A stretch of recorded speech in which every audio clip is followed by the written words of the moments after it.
मध्य प्रदेश में विधानसभा चुनाव के लिए अभी 4 साल का समय शेष है, लेकिन चुनावी समीकरण अभी से बैठाए जाने लगे हैं। बीजेपी और कांग्रेस दोनों दल इस कवायद में जुट गए हैं। इसी कड़ी में प्रदेश के सबसे बड़े वोट बैंक ओबीसी को साधा जा रहा है। ओबीसी को साधने का हथियार बना है उसके हिस्से का 27% आरक्षण, जो कई सालों से अदालत में अटका हुआ है। पिछले महीने मध्य प्रदेश हाईकोर्ट ने 27% ओबीसी आरक्षण पर लगी रोक हटाई, तो इसके बाद अब सरकार इसे सुनिश्चित करने में जुट गई। सुप्रीम कोर्ट में इस मामले को लेकर कई अर्जियां दाखिल हैं। सीएम डॉक्टर मोहन यादव ने विधि विभाग के साथ इस मामले में गहरी मंत्रणा करने के बाद प्रदेश के महाधिवक्ता को इन याचिकाओं पर एक साथ पैरवी करने के निर्देश दिए हैं। हमारी सरकार बनने के पहले से ही लगातार लाइन है कि 27% आरक्षण ओबीसी को मिले, एससी को जो निर्धारित आरक्षण वो मिले, एसटी को मिले। न्यायालयीन, सुप्रीम कोर्ट, हाई कोर्ट, ऐसी कई सारी याचिकाएं अलग अलग चल रही है। आज हमने इस संबंध में समग्र एक बड़ी बैठक की और हमने दोबारा अपना मंतव्य प्रकट किया कि जल्दी से जल्दी कोर्ट सुप्रीम कोर्ट से, हाई कोर्ट से डिसाइड करे, ताकि जो हमारे जिस वर्ग की कैटेगरी है उनको उनका अपने अधिकार के साथ उनके साथ न्याय हो सके। मैंने अपने एडवोकेट जनरल से कहा है कि वो सुप्रीम कोर्ट में अर्ली हियरिंग लगाए और कंपाइल करते हुए शीघ्र इस फैसले की तरफ आगे बढ़े और जितनी जल्दी माननीय न्यायालय फैसला करेगा हम उस निर्णय को लागू करने की व्यवस्था करेंगे। मुख्यमंत्री के इस बयान का कांग्रेस ने स्वागत तो किया है, लेकिन इसके साथ ही ओबीसी को 27% आरक्षण मिलने में हो रही देरी के लिए बीजेपी सरकार को ही जिम्मेदार ठहरा दिया है। कमलनाथ जी की सरकार जब बनी थी तो ओबीसी के पक्ष में हम 27% आरक्षण लेके आए, और जब हम 27% आरक्षण लेके आए तो हमारी सोच, कांग्रेस पार्टी की सोच वही आम आदमी को राजनीतिक, सामाजिक और आर्थिक अधिकार की जो भावना है, उसके भावना से हमने अपने आप को प्रस्तुत किया था प्रदेश के सामने। अब मोहन यादव जी अगर ये बात कहते हैं कि हम सारी जितनी भी अलग अलग तरह की याचिकाएं लगी उसको सुप्रीम कोर्ट में एक साथ लगाने की पहल कर रहे हैं और प्रयास कर रहे हैं और अपना पक्ष ओबीसी के पक्ष में दृढ़ता से रखेंगे, ये अगर मुख्यमंत्री जी ने कहा है तो मैं उनका स्वागत करता हूं, पर आपकी नीयत ठीक नहीं दिखती। आपको ओबीसी आरक्षण के नाम पर हो रही सियासत के मायने भी समझा देते हैं। ओबीसी क्यों अहम? मध्य प्रदेश की 50% से अधिक आबादी ओबीसी की है। जातिवाद की राजनीति में ओबीसी की सबसे अहम भूमिका मानी जाती है। ओबीसी वोट मध्य प्रदेश की लगभग 100 विधानसभा सीटों को प्रभावित करते हैं। 72 विधानसभा सीटों पर तो ओबीसी की आबादी 40% से ज्यादा है। कांग्रेस जातिगत जनगणना की मांग का दांव ओबीसी साधने के लिए ही चल रही है। बीजेपी 2 दशक से प्रदेश की सत्ता में है, तो इसके पीछे ओबीसी का बड़ा योगदान है। प्रदेश में लगातार 2 दशक से चारों मुख्यमंत्री उमा भारती, बाबूलाल गौर, शिवराज सिंह चौहान और डॉक्टर मोहन यादव ओबीसी हैं। 2018 में बीजेपी सत्ता से बाहर हटी तो इसके पीछे भी ओबीसी की नाराजगी ही मुख्य वजह रही है। 2018 में ओबीसी बाहुल्य 72 सीटों में से कांग्रेस ने 43 सीटें जीती, तो भाजपा के खाते में सिर्फ 25 सीटें आईं। 2020 के उपचुनाव और 2023 के विधानसभा चुनाव में ओबीसी वोटों को साध कर ही बीजेपी ने सत्ता में वापसी की। मध्य प्रदेश फिलहाल ओबीसी को 14, एसटी को 20 और एससी को 16% आरक्षण मिल रहा है। अगर ओबीसी को 27% आरक्षण मिलता है तो ये सुप्रीम कोर्ट द्वारा तय अधिकतम 50% आरक्षण की व्यवस्था से 13% ऊपर होगा। सरकार कानून में संशोधन कर आरक्षण का दायरा तो बढ़ा सकती है, लेकिन इसके साइड इफेक्ट क्या होंगे ये देखने लायक होगा। Bureau report, IND 24।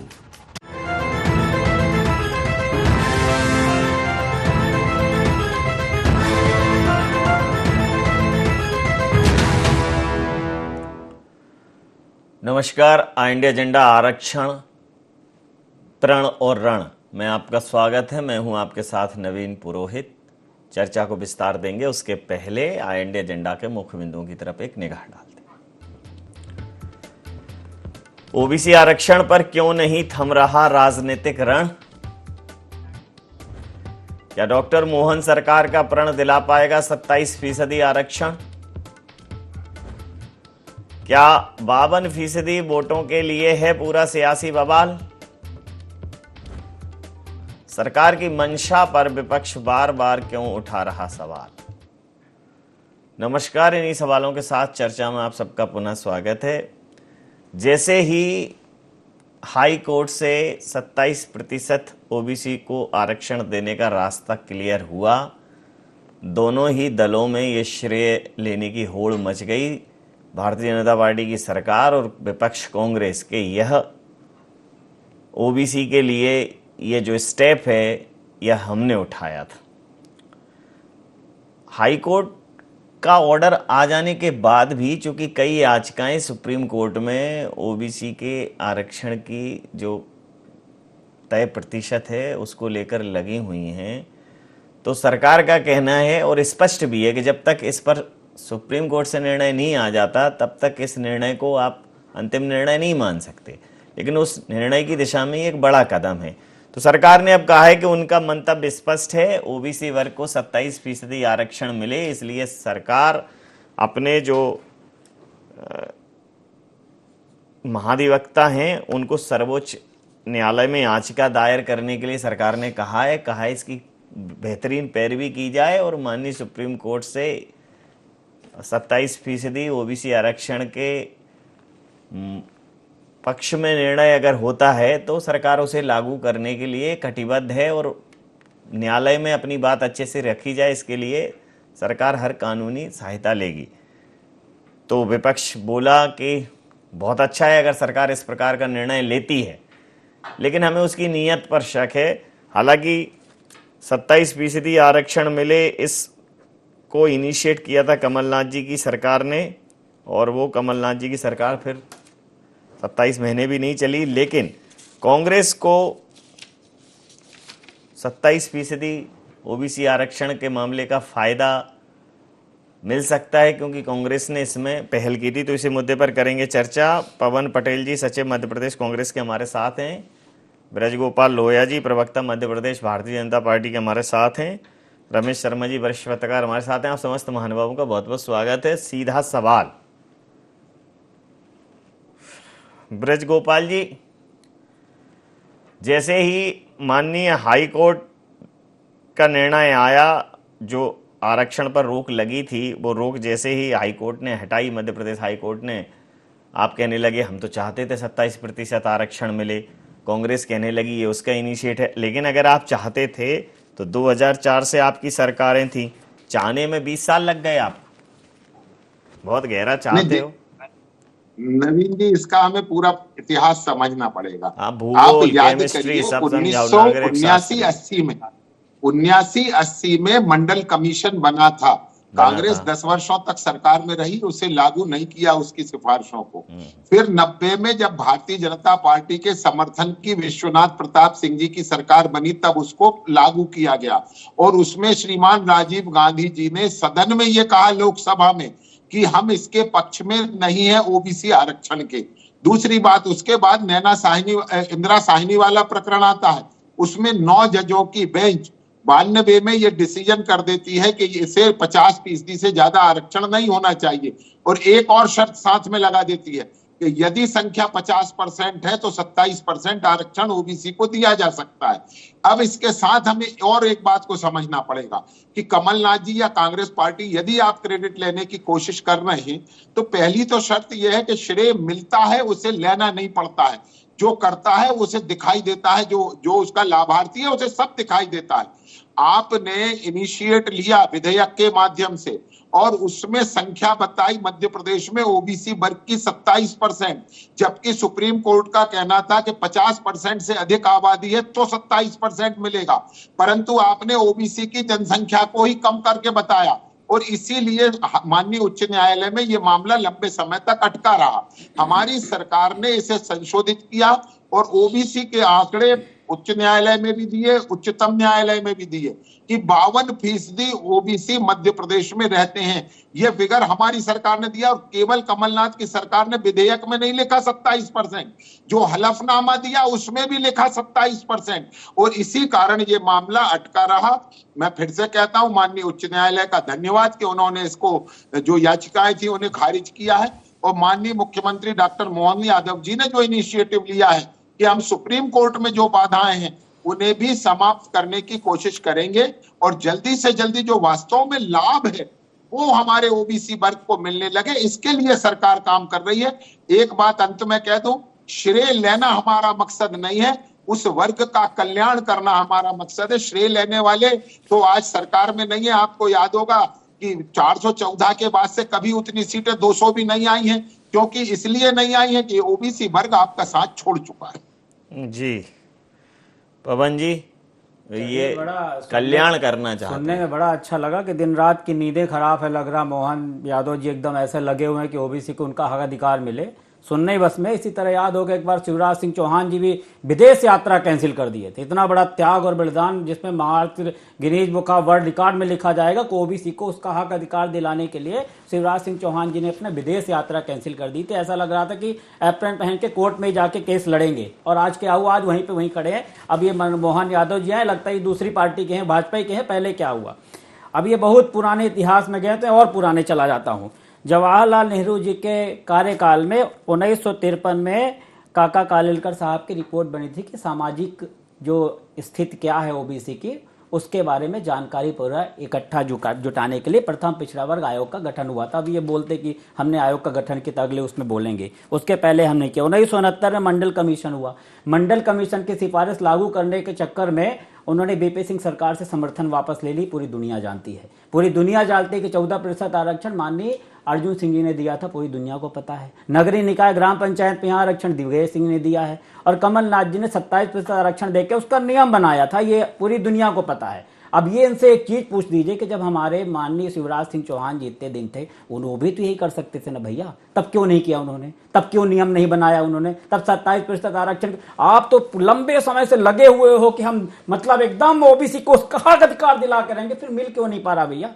और जितने अभी कई सारे जितने डिपार्टमेंट का हमने देखा, ये जो याचिका है 1810522021, इस याचिका का जिक्र कई डिपार्टमेंट में किया गया है। चाहे आप समूह 4 के अंतर्गत सहायक वर्ग 3 शीघ्र लेखन, इसके समकक्ष भर्ती, आप स्टाफ नर्स ANM 1 में, इसमें सब में इस याचिका का जिक्र किया गया है। और जब ये याचिका 28 जनवरी 2025 को उक्त याचिका को खारिज कर दिया गया है, तो आदेश जो निकाले थे अपने आप होते, तो उनको आप 28 जनवरी 2025 से अभी तक लागू कर देना था आपको। जो 13% पद होल्ड है उनको क्यों नहीं लागू किया आपने? तो भारतीय जनता पार्टी की कथनी और करनी मैं लिख के ले लूं। इन्होंने एक आयोग बनाया था, मोदी सरकार जिसने बनाया था, रोहिणी कमीशन, उसने भी सिफारिश की थी कि जातिगत जनगणना होनी चाहिए, लेकिन उसको भी नहीं मान रहे हैं। ये बस कहेंगे, बस बड़े बड़े विज्ञापन दे देंगे, पेपर में विज्ञापन दे देंगे, बड़े बड़े प्रोग्राम ऑर्गेनाइज करा देंगे, लेकिन ओबीसी को उसका हक अधिकार दिलाने के पक्ष में कभी नहीं है भारतीय जनता पार्टी। प्रतिक्रिया लेता हूँ रमेश जी। अब जिस प्रकार से सामाजिक न्याय और सामाजिक सुरक्षा की जो योजनाएं हैं, सोशल जस्टिस की और सोशल सिक्योरिटी की, वो योजनाएं अब चुनावी रेवड़ियां बनती चली जा रही हैं। मतलब सरकार के नज़रों में जहां आप समता और समानता की बात करते हैं, दिल्ली में कुछ प्रलोभन, उसको तो मैं प्रलोभन ही कहूँगा क्योंकि योजना हो तो एक जैसी हो। दिल्ली में महिलाओं को 2500 रुपये मिलेंगे, मध्य प्रदेश में 1300 मिल रहे हैं, कर्नाटक में इनकी सरकार है तो वो 2000 दे रही है, हिमाचल में कुछ मिल रहा है। मतलब जिसकी सौदा जैसी सौदा पट जाए ऐसा है। मतलब जैसे होता है ना, हम कुछ खरीदने पर खरबत करने जाते हैं, जो जैसे में अब थोड़ा मामला वहाँ बिगड़ा हुआ था, विपक्ष वहाँ केजरीवाल जैसा था, तो उन्होंने कहा 3000। भाई आप कोई भी आपकी सोशल सिक्योरिटी वाली योजना है, हालांकि ये राज्य सरकारों का विषय है कि राज्य सरकार उसको, कौन सी राज्य सरकार किस तरह से करती है, लेकिन जब वो किसी पार्टी की बात आती है कि एक ही पार्टी की सरकारें अलग अलग राज्यों में अलग अलग उन्हीं योजनाओं पे अलग अलग हिसाब किताब कर रही हैं, चाहे वो कांग्रेस की हो और चाहे भारतीय जनता पार्टी की हो। मतलब किसी भी चीज के लिए एक रूपता है ही नहीं, जैसा मौका मिले वैसी मतलब बातें हो रही हैं। क्या कहेंगे? ये बिल्कुल आपने ठीक कहा। राजनीतिक दलों का सारा प्रयास हो गया है अब केवल और केवल चुनाव जीतना और अपनी सरकार बनाना। एक समय हुआ करता था जब राजनीतिक दल कहीं ना कहीं देश की समस्याएं, राष्ट्र, उसकी संस्कृति, उसके विकास के बारे में विचार करते थे, लेकिन अब सारा का सारा खेल चुनाव के तक आ चुका है। और इसी कारण ये जो ओबीसी की बात चल रही है, ये भी केवल और केवल चुनावी राजनीति को लेकर चल रही है।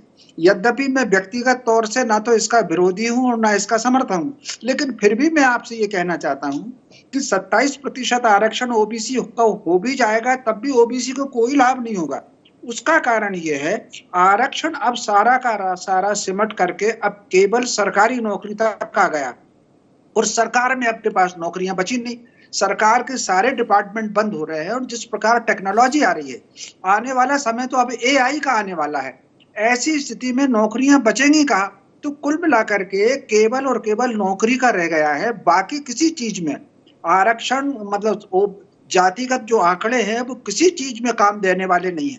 ये जो महिलाओं को दिया जा रहा है, लाडली बहनों को कहीं 3,000 तो कहीं 2,500 तो कहीं 1,000, इसमें भी क्या जाति पूछ करके दिया जा रहा है? ये सारा का सारा आर्थिक स्थिति, आर्थिक लेवल के आधार पर दिया जा रहा है। सरकार की जितनी योजनाएं हैं, आयुष्मान योजना हो, वो घर देने की योजना हो, वो सिलेंडर देने की योजना हो, उज्ज्वला योजना हो, नल जल योजना हो, वो सारी की सारी स्थिति बिल्कुल आर्थिक आधार पर जा रही।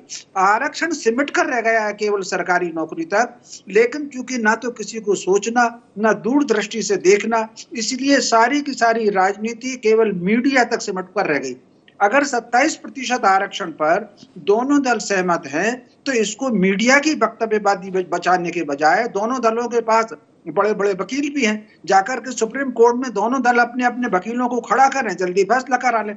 बेमतलब चर्चा करना, और मैं समझता हूं उस पर मीडिया भी बहस करना और अखबारों में भी आना और सवेरे से शाम तक पढ़ करके आंकड़े भी पेश करना, सारा ये waste of time, waste of energy है। मैं समझता हूं राजनीतिक दलों को केवल चुनावी राजनीति से हट करके राष्ट्र और उसके लिए आना चाहिए। और इसमें कोई शक नहीं, सारा झगड़ा तब से शुरू हुआ क्योंकि ओबीसी का वोट बैंक ये माना जाने लगा गौरक्षा आंदोलन के बाद से, क्योंकि ज्यादातर मध्यम वर्ग का ये जो समाज है, जो ज्यादातर कृषि को देखता था, तो गौरक्षा आंदोलन से ओबीसी कांग्रेस के खिलाफ हुआ, तो ये सारी की सारी बहस शुरू हो गई।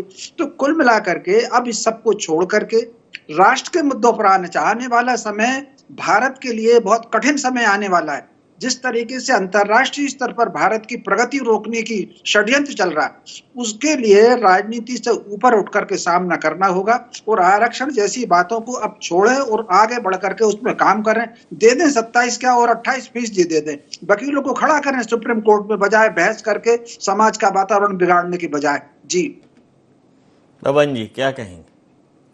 नहीं, हम तो यही कह रहे हैं, हम तो कह रहे हैं कि आरक्षण हमें मिलना चाहिए, संवैधानिक अधिकार है। उसके लिए माननीय कमलनाथ जी, हमारा इतिहास है, भारतीय जनता पार्टी का इतिहास हो तो बता दें कि शिवराज सिंह चौहान जी जब इतने तक मुख्यमंत्री थे क्यों नहीं किया?